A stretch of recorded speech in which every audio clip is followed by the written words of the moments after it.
What's the scariest true story you've heard or told?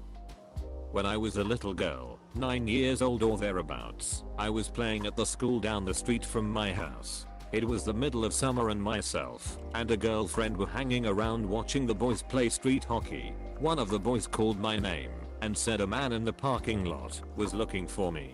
The parking lot was mostly obscured by the building, but I could see an old 70s style van that hadn't been there earlier. I was walking over to the van when the mother of one of the other kids showed up looking for her son and asked me what I was doing. When I told her someone in the van was looking for me, she took my hand and started to walk with me, and the van pulled out and sped away. Friend's mom walked me home, and I wasn't allowed out of my yard without my parents. For the rest of the summer, I was so upset and didn't understand why I was being punished. It was only years later that I understood that I was likely being targeted by some opportunistic scumbag for who knows what. Thanks Mrs. Gibson. Wherever you are. Almost the same thing happened when I was in first grade.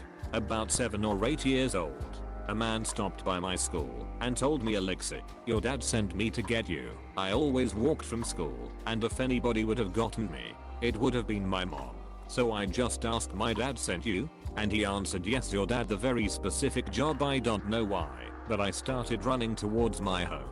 And lo and behold, my mother was there, and my parents had never sent anyone to get me. My mother called the police immediately. We filled a report and my mom walked me to and from school for at least a few days after that.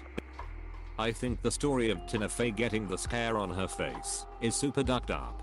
She was a kid just sitting and playing in her front yard when a random guy pulled up, got out of his car, and slashed her face for no reason with a razor. WTF. A similar story I know of, there's an old video somewhere out there of a family, mom, dad, toddler in a stroller, walking along the street, and as this random lady passes them, out of nowhere she just lunges at the toddler and starts strangling him. It takes the parents a second to react cause it was just so sudden and unexpected. But they beat her off and shout at her, and then she walks away like nothing happened. Fucking crazy. One day as a kid I was exploring the forests near our house with my cousin. The forest was on a hill, but there were several craters there because of bombs that were dropped there during the World Wars. Germany. One day we saw a backpack at the bottom of one. We tried to climb down, but it was kinda steep and slippery, so we didn't want to risk falling. We planned on returning later with a rope and went home. The next day news story was that there was a backpack found with the remains of a girl in that forest. A guy walking his dog found it after the dog wouldn't stop barking and going crazy at the edge of the crater while staring at the backpack. We stopped exploring the forests after. Edit. English is hard sometimes. You just got saved from being haunted by a memory for your whole fucking life. So grateful for that. Exclamation mark. The bag even looked like it hasn't been there that long. Still looked new. That's why we wanted to get it. We thought that maybe someone accidentally dropped it in there. To think that the person that dumped it there could have been still nearby. This week in Cologne. From the wall next to Autobahn, a concrete plate fell down into oncoming traffic and hit one car, killing the driver. After the inspection, they found another 6 plates that weren't properly constructed, just like the one that fell down. My mother never taught me to swim because when she was a teenager she saw a friend get sucked into a whirlpool at the bottom of a drainage lake. That is the deepest body of water within a few hundred miles of us. They didn't find his body for days. One of my dad's friend's wife was murdered by some crazy dude walking down the street. This guy had just been released from a mental hospital and literally just stabbed her as she walked home. When my dad's friend came back he thought she had just taken the dogs out for a walk. So he walked along the normal walk route and he saw loads of blue lights. He was stopped by a police officer and wasn't allowed any closer until he saw that it was his wife. What exactly is the protocol there with police officers? Is it just Spider-Man rules, where you just have to keep trying to get a peek until you can recognize them? I was walking down the street years ago and saw a cop standing on the path, who started asking me how my day was and trying to make conversation as I got closer to him. Turns out my neighbor was dead on his front lawn and the cop was trying to distract me from seeing the body. The neighbor had only died of a heart attack and am not shocked by death, so I just kept walking past. The cop didn't try to stop me or anything. He just asked, "Are you going to be alright?" When I worked in healthcare, I had a patient who got a sinus infection. He stopped taking his antibiotics after a few days because he felt better.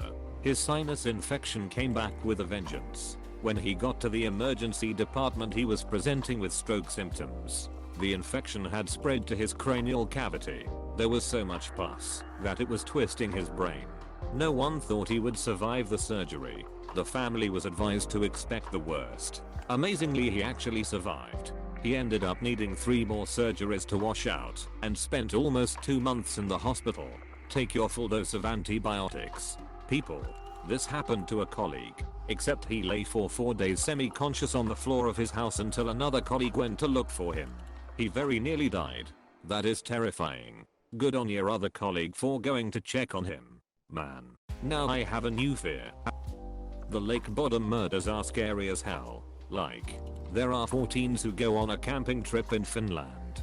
The next morning, 3 of the teens are found murdered, and one of them is almost dead and severely injured, but survived. No one knows who the murderer is today. 44 years later, the 4th teen, Nils, who survived, was accused of murdering them and gets sent to prison. But then he was released a year later because there was little DNA evidence to prove this, and no good evidence to prove that he murdered them at all. However, there is circumstantial evidence such as he allegedly fought his one friend due to an argument and was drunk. Some say this cold ended in accidental and/or intentional murder. However, I personally highly doubt that Nils is guilty. I couldn't find much information on who Nils thought the murderer was. So my thoughts are: 1. It's too traumatic for him to remember. Or 2. He didn't recognize the person. Some other key suspects include the manager of the camp, who was known for being quite hostile, an ice cream vendor who admitted to the crime on his teeth, and a man who lived only a short distance from the camp who claimed to be in Germany during that time. However, there is much doubt for his claim. There was a sketch released of the alleged murderer, who seems to be an unsettling picture of an older man, and you can find a photo of the man, who looks like the guy in the sketch, attending a police speech. Edit: I added some information that I missed from this case, based on the replies to this, and edited some information I seem to have been off on. Much thanks to everyone for adding more info, and also much thanks to anyone who corrected me. I made sure to double check my post now, to make sure all my information is correct. I've heard of someone committing a crime and then staging an injury to avoid suspicion. But to injure yourself so severely that you barely survive? Come on, who would do that? I think it was thought that his injuries could be defensive wounds from fighting the people he murdered, or from his attempted murderer. When I was young, I saw a documentary about a guy who got flesh-eating bacteria in his nasal cavity. It ate his face, and he's still alive. Eventually they removed the bacteria by removing the eaten parts of his face. He got a prosthetic face, which back in those days was basically a plastic Halloween mask that tried to look human. At the end of the documentary, he took the mask off. His face from his forehead down to his mouth was just a hole. Edit: it was a fungus, not bacteria, apparently. Well, I didn't need sleep tonight. When I was much younger, we lived across the street from a big family. He had a wife and 5 sons. And one night he brought his whole family into the living room and lined them up and pulled a shotgun out from under the couch and shot himself in the head. The kids were messed up again for the rest of their lives.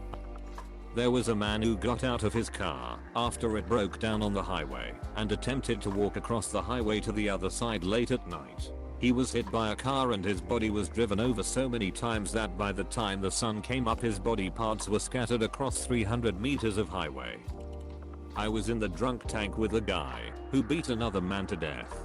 The guy didn't die immediately, was in intensive care for 3 days, then died in the hospital. The man who killed him told me specific details about it, and on the 3rd day, when the guy in Ike died, the cops came in the cell and put him in isolation across the hall. They left him in general pop until the guy actually died, and once he was officially charged with capital murder, then they took him out of our cell. I was 17 at the time. Never forget being scared to fall asleep right next to this dude. When I was a kid, we lived on a large acreage. One night we came home late, and as we entered the driveway we noticed a car pulled over down the road against the ditch that bordered our property. We saw two people, one of them climbing out of the ditch. When we parked, my mom told my dad to go see if they were okay or needed help. My dad said that they looked to be okay, and it was probably not a good idea, so we all went in and to bed. The next morning we were woken up by the police. They had our whole yard taped off because some horseback riders had noticed a leg sticking out of a black plastic bag in the ditch exactly where that car was parked. That look on my mom's face I'll never forget. We know for sure my dad wouldn't have made it back home alive if he had listened to my mom that night.